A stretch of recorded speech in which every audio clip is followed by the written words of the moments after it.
Foucault nos habla durante toda la tercera conferencia acerca de los tipos de reglamentación judicial en el transcurso del tiempo. Empieza por las primeras formas racionales de la prueba y la demostración, de cómo producir la verdad, los sistemas racionales y científicos, la revolución que ocurrió en Grecia con respecto al descubrimiento de la verdad, el nacimiento de la indagación como parámetro para encontrar la verdad, y los distintos métodos para hallar la verdad en los sistemas de derecho.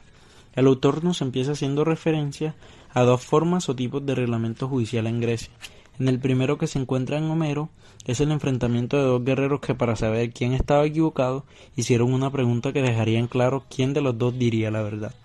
La segunda es el homérico, donde el testigo con la verdad puede vencer el orgullo del juez, y la presunción de culpa que se tiene es mediante lo que se vio y el pequeño recuerdo que maneje del enfrentamiento legal que se tiene.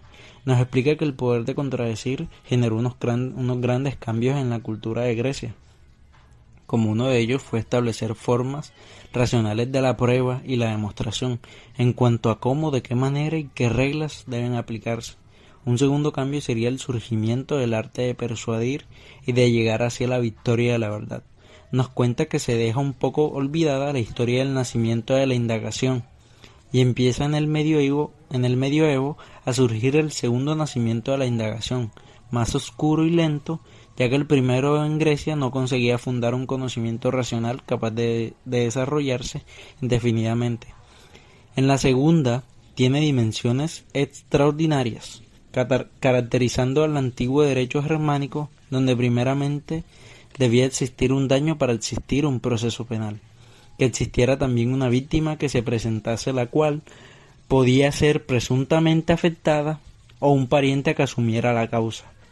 La acción penal era una especie de duelo entre individuos, no había intervención de ninguna autoridad ni nada por el estilo, ya que era más una reclamación de uno al otro, el que se defiende y el que acusa. En solo dos excepcionales casos había intervención del público, que era donde había traición y donde había homosexualidad, donde entraba la sociedad afectada y colectivamente exigían reparación. Aquí en el derecho germánico, donde es una guerra o enfrentamiento de individuos, el derecho viene a ser una forma reglamentada de conducir la guerra y llevar a cabo los actos de venganza.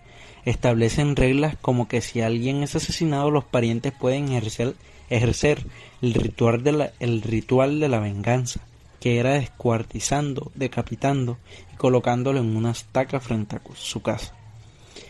A pesar de ser bastante bélico, este derecho siempre existe la posibilidad de que las partes lleguen a un acuerdo sin llegar a las hostilidades reglamentadas. No se interviene de ninguna manera el proceso de la indagación, ya que se estaría añadiendo una tercera parte del conflicto sobre los adversarios. Luego nos cuenta acerca del derecho feudal, en donde se reglamentaba por el sistema de la prueba, donde ambas partes debían aceptarlas y se sometían a estas. Aquí no se probaba la verdad, sino la fuerza, el peso y la importancia de quien decía qué. Habían pruebas sociales, llevando a 12 testigos que juraban inocencia. Para jurar no se fundaba en haber visto algo, sino que se requería ser pariente del acusado, tener relaciones de parentesco. Se buscaba garantizar su importancia social, mas no su inocencia en el proceso. Luego las pruebas verbales, que era recitar unas ciertas fórmulas que ganaban o podían perder, dependiendo de cómo las citaran. Y por último, las pruebas corporales, llamadas ordalías, sometían a las personas a una lucha con su propio cuerpo, para ver si era capaz de vencer o de fracasar.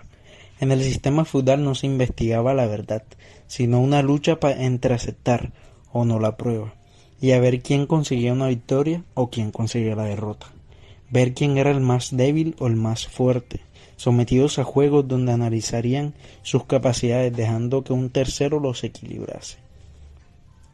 Para demostrar quién era el fuerte era por medio de una guerra o prueba no judicial, donde la prueba judicial era una ritualidad de la guerra, darle un orden adecuado a todos esos comportamientos. Todo este tipo de procesos y sistemas desaparecen y se implementan nuevas prácticas y procedimientos, formándose así el poder judicial autónomo e independiente, el cual no existía y el conflicto era arreglado entre los mismos individuos.